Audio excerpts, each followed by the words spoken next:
Assalamualaikum warahmatullahi wabarakatuh. Alhamdulillah, alhamdulillahirabbil alamin wa bi nasta'in wa ala umuri dunya waddin. Wassalatu wassalamu ala asrofil anbiya'i wal mursalin amma ba'du. Rabbi shrah li sadri wa yassir li amri wahlul 'uqdatam min lisani yafqahu qawli.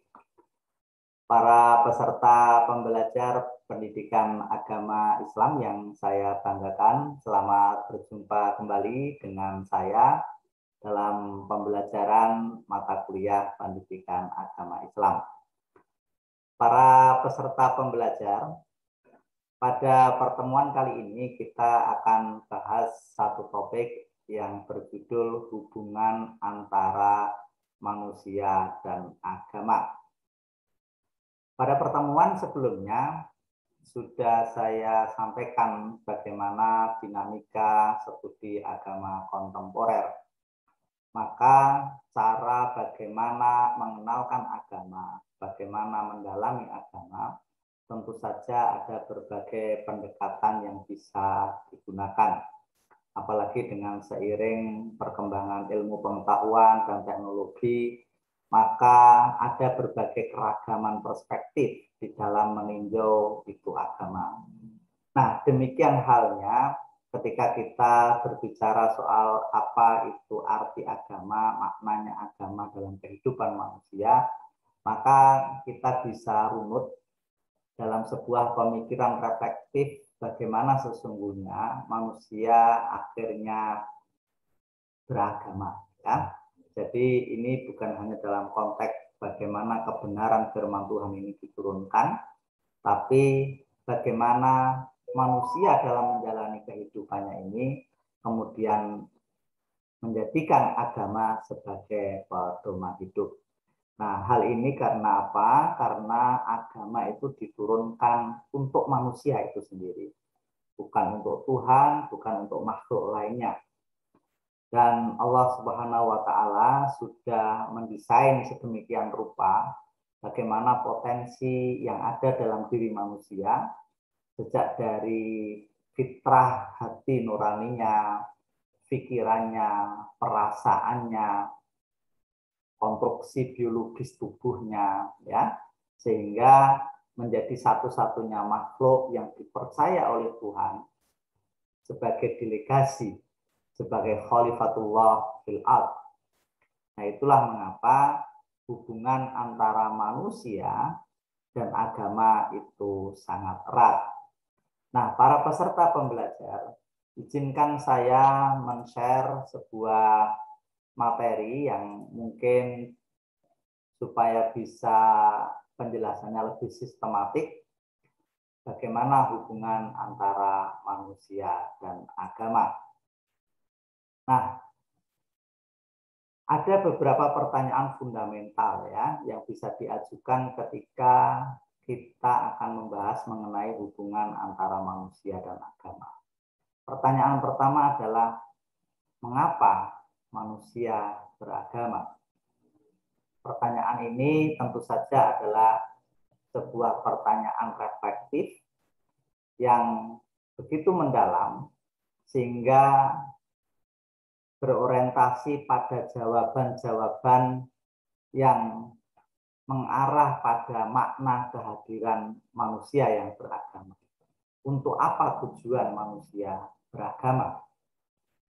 Kedua adalah kapan manusia merasa butuh agama? Khususnya kapan kita semua ini sebagai orang yang beriman merasa butuh Tuhan. Apakah hanya ketika kita sedang jatuh? Apakah ketika kita sedang sedih, sedang lemah? Atau dalam ajaran Islam, di semua waktu sesungguhnya kita harus menyadari tentang kehadiran Tuhan? Itu pertanyaan kedua. Pertanyaan ketiga adalah, untuk siapakah sesungguhnya agama diturunkan? Bagaimana yang saya sampaikan tadi, bahwa Tuhan telah menganugerahkan begitu banyak potensi di dalam diri manusia sehingga layak untuk ditunjuk sebagai delegasi wakil Tuhan di muka bumi ini. khalifatullah fil ard. Nah, inilah para peserta pembelajar, beberapa pertanyaan pendahuluan yang diajukan, mengapa kita menghubungkan antara agama dan manusia. Barangkali kalau sedikit memberi perbandingan, di dalam perspektif katakanlah normatif doktrinal, sebagaimana yang kita bahas pada minggu yang lalu, bahwa ada beberapa pendekatan ketika membahas tentang agama, manusia itu dianggap tidak ada, tidak dipertimbangkan. Sehingga seakan-akan institusi agama itu berasal semata-mata dari luar sana, dari dunia lain, dan sepi mempertimbangkan atau sangat sedikit mempertimbangkan subjek manusia itu sendiri. Nah, dengan mempertanyakan hubungan antara manusia dan agama, sesungguhnya justru mengangkat harkat dan martabat manusia sebagai makhluk yang termulia di muka bumi ini. Selain itu, di sisi yang lain juga supaya agama lebih bersifat membumi dan menjadi bagian dari peradaban manusia itu sendiri. Bukan sesuatu yang bersifat melangit-langit melulu. Nah, itulah mengapa hubungan antara agama dan manusia harus dibahas sebelum kita lebih jauh mempelajari tentang ruang lingkup agama Islam khususnya. Nah, pertanyaan berikutnya adalah sejauh mana batas kemampuan manusia dan bagaimana posisi agama dalam batas-batas kemampuan tersebut. Ini juga bisa diajukan ketika kita akan membahas tentang apa itu fungsi agama dalam hidup manusia. Mungkin ini juga terkait dengan kapan manusia merasa butuh agama. Dan pertanyaan berikutnya adalah siapakah manusia dan bagaimana posisinya di antara alam semesta. Karena definisi siapa itu manusia akan sangat menentukan bagaimana manusia seharusnya bersikap. Perbedaan perspektif atau perbedaan konseptual tentang siapa itu manusia akan membawa perbedaan tentang konsep-konsep tata nilai yang dipegang manusia dalam menjalani hidupnya. Perbedaan definisi siapa manusia, ya, ontologis ya, pertanyaan ontologis siapa hakikat manusia akan berkorelasi terhadap bagaimana aspek aksiologinya, orientasi hidupnya, perilakunya, nilai-nilainya di dalam menjalani kehidupan ini. Maka dari itu, mengupas tentang siapa manusia itu penting sebelum kita lebih jauh memahami apa itu agama. Nah, para peserta pembelajar terhadap dua titik berangkat keberagaman manusia. Ya. Mengapa manusia, makhluk atau sosok ciptaan Tuhan yang paling mulia dan paling unik di muka bumi ini? Karena manusia mampu mempertanyakan dirinya sendiri. Dari pertanyaan itulah kemudian manusia melakukan perenungan, berkontemplasi, berefleksi terhadap dirinya sendiri. Siapa sesungguhnya aku? Untuk apa kita dilahirkan di muka bumi ini? Dan akan kemana arah hidup kita setelah kehidupan ini? Itulah beberapa pertanyaan untuk mempertanyakan diri manusia sendiri. Kedua adalah manusia adalah makhluk yang berpikir. Ketika dia hadir di muka bumi ini dan berdampingan dengan ciptaan-ciptaan lain. Dan paling yang kita tahu dalam kita hidup ini pasti hidup di alam semesta ini. Yang jauh lebih luas daripada diri manusia sendiri. Itulah kemudian memunculkan pertanyaan atau perenungan tentang bagaimana manusia posisinya di antara alam semesta raya ini. Nah, pertanyaan tentang diri sendiri dan alam semesta atau dalam istilah lain disebut dengan mikrokosmos dan makrokosmos inilah yang menyebabkan manusia pada akhirnya membangun sebuah konsep, sebuah nilai-nilai, bahkan keyakinan untuk menjawabnya. Dan disitulah menjadi pintu masuk agama sesungguhnya. Jadi manusia itu, agama itu, adalah terkait dengan diri sendiri dan terkait dengan bagaimana kita hidup di alam semesta ini. Nah, para peserta pembelajar, pertanyaan pertama adalah siapakah aku? Siapakah manusia? Ada beragam teori atau konsep yang ditawarkan oleh para ahli ya, dalam mendefinisikan siapa manusia. Gambar yang Anda lihat di depan ini hanyalah sebuah ilustrasi yang mungkin sangat populer di masyarakat kita, walaupun tidak diikuti oleh sebuah pemahaman yang kritis dan mendalam tentang katakanlah teori evolusi. Mungkin kita pernah mendengar tentang bagaimana konsep-konsep teori evolusinya Darwin, ya, Charles Darwin. Ya. Sebuah pandangan Darwinisme ini mengatakan bahwa makhluk hidup itu berkembang, punya kemampuan beradaptasi. Itulah kemudian memunculkan teori tentang evolusi. Pandangan semacam ini sampai pada sebuah anggapan bahwa teori-teorinya Darwin berbenturan dengan keyakinan di dalam ajaran Islam bahwa makhluk manusia pertama kali itu adalah Adam.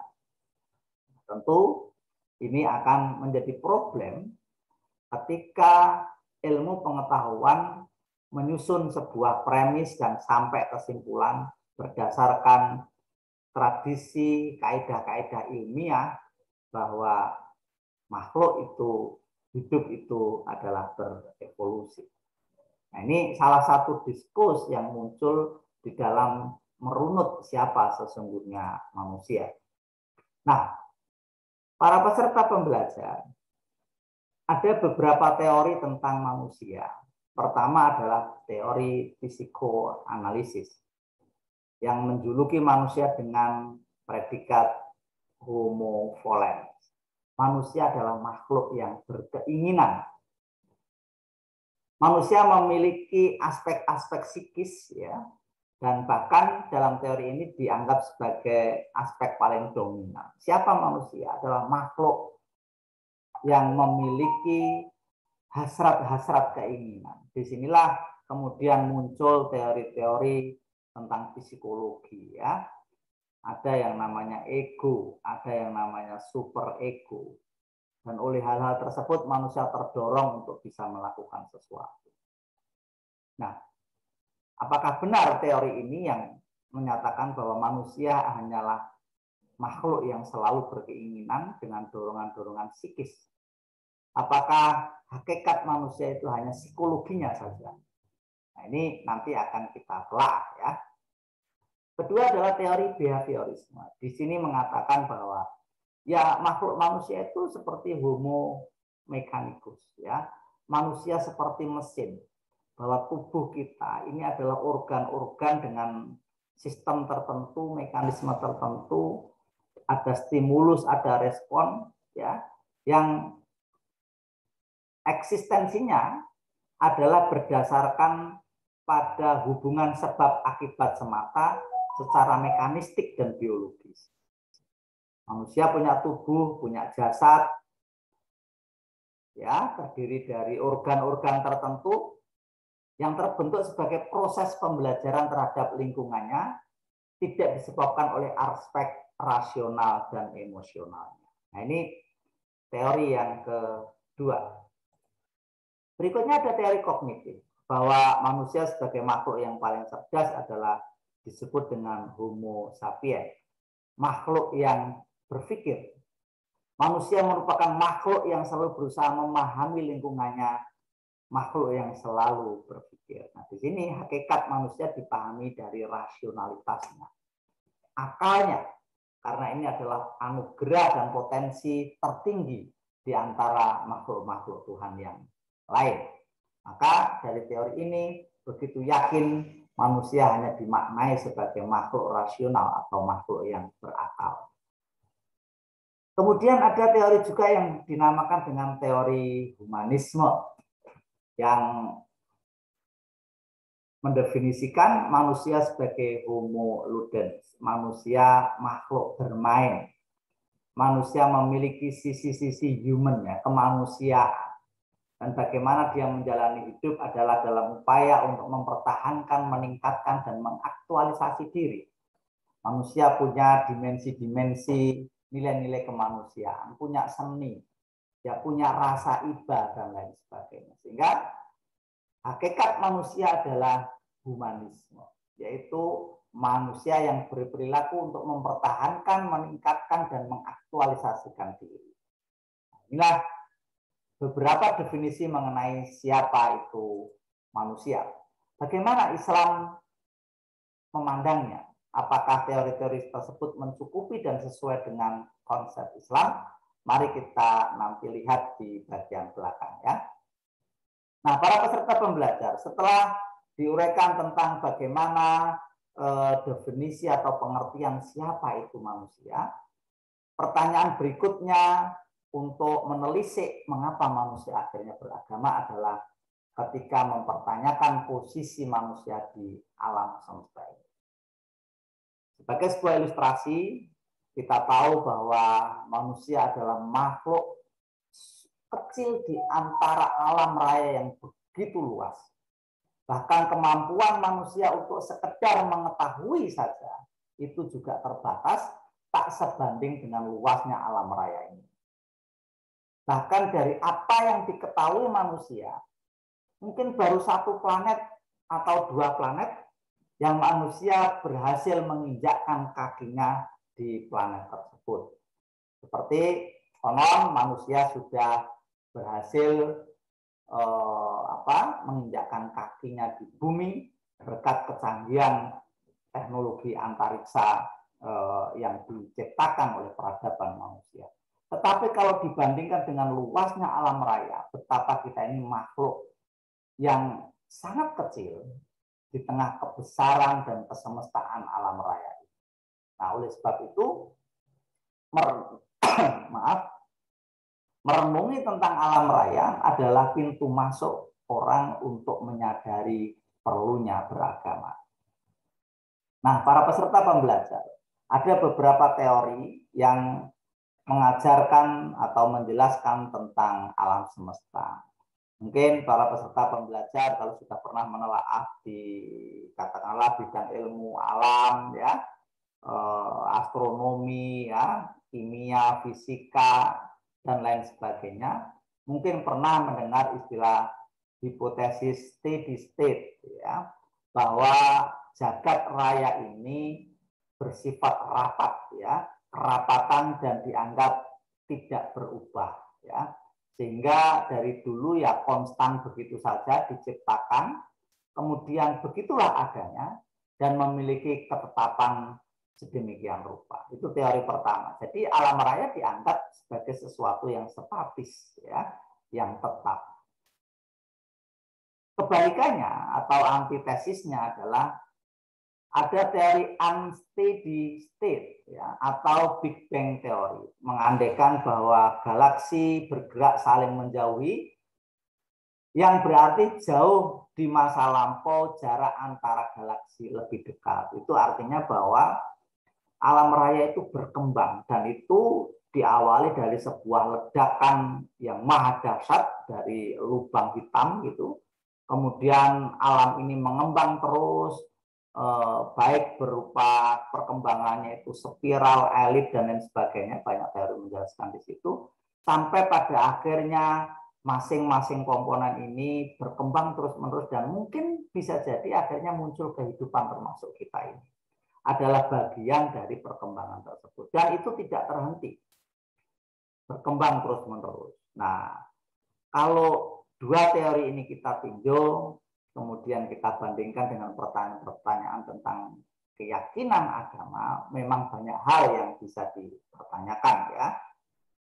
Apakah jagat raya terus mengembang selamanya?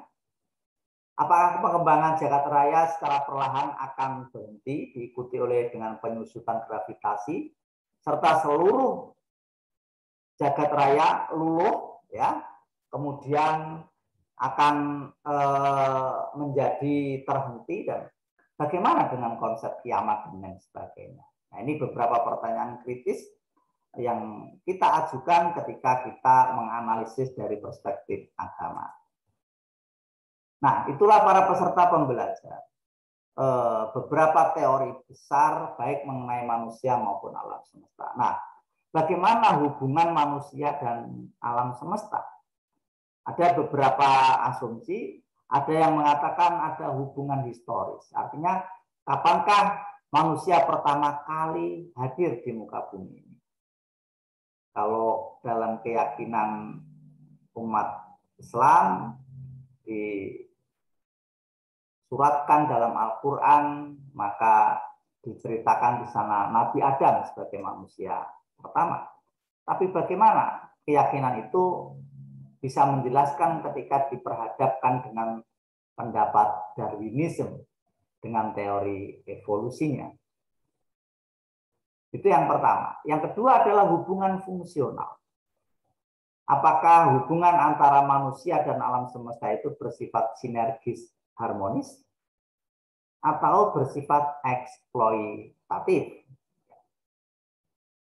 Nah, para peserta pembelajar, itulah beberapa konsep dasar awal yang berkembang di ilmu pengetahuan tentang apa itu manusia dan apa itu alam semesta dan bagaimana hubungan antar keduanya. Sampai pada akhirnya manusia beragama. Nah, kita sebagai umat Islam tentu meyakini beberapa ajaran di dalam Islam yang bersumber dari Al-Quran dan Sunnah Nabi. Di dalam Islam ada beberapa konsep yang memang unik, walaupun tidak sepenuhnya bertentangan dengan konsep-konsep ilmu pengetahuan yang saya paparkan sebelumnya tadi ya. Seperti ya, kalau kita lihat di dalam Islam, bagaimana konsep manusia itu penyebutannya saja di dalam Al-Quran itu banyak sekali istilah yang dipakai. Ya, secara historis ya ada istilah diksi Nabi Adam, yaitu selengkap dengan suratnya, silakan nanti ditelaah secara mandiri ya. Kemudian secara aspek biologis ada yang disebutkan di sana bashar ya, maka ada istilah wa ana basyarum mithlukum ya. Rasulullah itu walaupun pilihan Allah Subhanahu wa taala sebagai Rasulullah, tapi tetap saja punya dimensi bashar, yaitu manusia biasa. Tubuhnya biologisnya itu sama strukturnya dengan manusia lain ya. Dari aspek kecerdasan disebut dengan insan ya. Kemudian dari aspek posisi disebut dengan abdun atau hamba ya. Itu beberapa istilah untuk menyebut namanya saja sudah bermacam-macam sesuai dengan penjelasan ontologisnya, epistemologisnya dan aksiologisnya. Itu bermacam-macam. Kemudian dari aspek penciptaan, dari historis penciptaan, sejarah proses penciptaannya seperti apa. Silakan nanti dibuka sendiri ya beberapa ayat ini ya, sudah saya tuangkan di sini, silakan dilacak secara mandiri. Kemudian secara biologis ya disebut dengan turab ya, yaitu tanah ya, dari tanah. Kemudian atin ya, tin itu juga tanah lempung dan sebagainya. Kemudian dari reproduksi di ayat-ayat Al-Quran banyak dijelaskan bagaimana proses-proses reproduksi itu terjadi sehingga manusia bisa berkembang biak sampai hari ini. Nah, demikian juga di dalam Islam ada dikenal istilah roh dan nafas ya. Mungkin ini adalah sebuah diksi yang mungkin unik baru yang diajarkan oleh Islam. Kemudian ada istilah fitrah ya atau hanif. Nah, inilah kemudian nanti mengapa Islam itu hadir sebagai agama fitrah, karena di dalam dimensi kehidupan manusia, dalam diri manusia itu ada yang disebut dengan hati nurani, ada fitrah ya. Kemudian karakteristik manusia di Al-Quran itu ada kreasinya, ilmunya, kehendaknya, itu bermacam-macam sebenarnya. Misi dan fungsi penciptaan, ya. Wa ma khalaqtul jinna wal insan illa liya'budun. Tidak aku ciptakan jin dan manusia kecuali hanya untuk menyembahku. Allah Subhanahu wa taala maksudnya. Nah, ini salah satu ayatnya. Dan demikian juga banyak ayat, ya. Wa ma arsalnaka illa utamima makarimal akhlak. Ada sebuah hadis yang menyatakan bahwa hai engkau Muhammad, tidak aku utus kecuali untuk menyempurnakan akhlak manusia. Jadi ini beberapa misi yang tertuang dalam Al-Quran terkait dengan kehadiran manusia. Nah, para peserta pembelajar, dari paparan tersebut, kalau kita skemakan secara sederhana, Islam sebetulnya tidak menganulir ilmu pengetahuan. Islam justru menegaskan dan menguatkan temuan-temuan ilmu pengetahuan. Maka teori-teori tentang siapa itu manusia yang ditemukan dari proses ilmiah tadi, ya, yang sudah saya sebutkan tadi, termasuk teori evolusi dan lain sebagainya. Manusia terdiri punya dimensi psikis, punya dimensi biologis, ya, akal, ya, kemudian kreasi budaya, humanisme, itu tidak diingkari oleh Islam. Jasad diakui, bahkan di dalam Al-Quran tadi proses penciptaannya, reproduksinya, unsur-unsurnya itu nalar ada di dalam kitab suci. Demikian juga dimensi akalnya. Bahkan tadi sudah saya jelaskan sampai Tuhan mendelegasikan keterwakilannya sama manusia karena pengakuan Islam bahwa manusia adalah makhluk termulia di muka bumi, paling unggul di muka bumi ini karena aspek akalnya. Islam mengaku itu, dan di dalam Al-Quran banyak sekali afala ta'qilun, afala tatafakkarun, mengapa engkau enggak berpikir, mengapa tidak engkau bernalar, dan lain sebagainya. Itu menandakan bahwa Islam mengakui dan menegaskan betapa mulianya akal. Nah, aspek jasad dan aspek akal ini yang sudah dibuktikan oleh penelitian ilmiah, oleh ilmu pengetahuan, itu tidak disangkal oleh Islam. Tetapi Islam menambahi nilai plus yang satu lagi, yaitu roh. Roh inilah kemudian menjadi pintu masuk mengapa manusia harus beragama, mengapa manusia harus tunduk, harus beribadah sama Tuhan.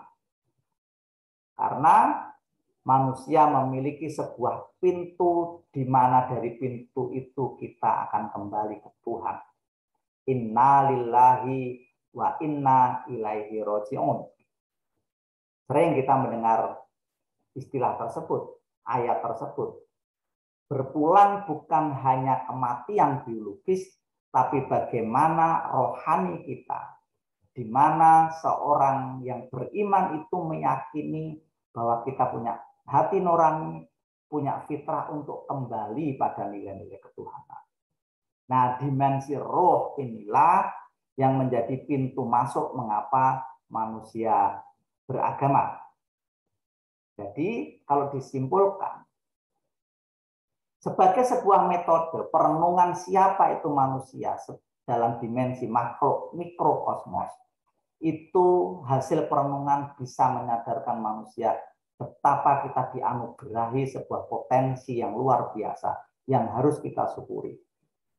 Dari pintu masuk atau metode berpikir tentang alam raya akan membuat kita rendah diri, akan membuat kita subhanallah bertasbih bahwa betapa besarnya alam semesta ini, kemudian manusia hanyalah butiran debu di antara kemegahan alam raya ini, sehingga manusia tidak sombong.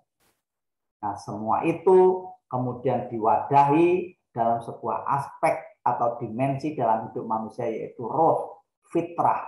Disinilah kemudian Allah itu hadir. Disinilah kemudian nilai-nilai agama itu menjadi bermakna untuk kehidupan manusia kembali pada nilai-nilai keabadian, yaitu Allah Subhanahu wa Ta'ala. Nah, para peserta pembelajar, silakan dalil-dalil ini dibaca dan didalami secara mandiri. banyak tafsir yang mungkin bisa Anda telaah dan Anda rujuk. Silakan untuk dipelajari secara mandiri. Nah, demikian para peserta pembelajar sebagai uraian dalam topik mengenai hubungan manusia dan agama. Kita akan diskusikan di dalam interaksi pembelajaran nanti. Semoga ini menjadi pengantar yang bisa memicu kita untuk menjadi semakin ingin tahu dan mencari jawaban-jawaban melalui pembelajaran di kelas ini nanti. Kurang lebihnya mohon maaf. Wallahu a'lam bishawab. Astagfirullahaladzim. Kurang lebihnya mohon maaf. Wassalamualaikum warahmatullahi wabarakatuh.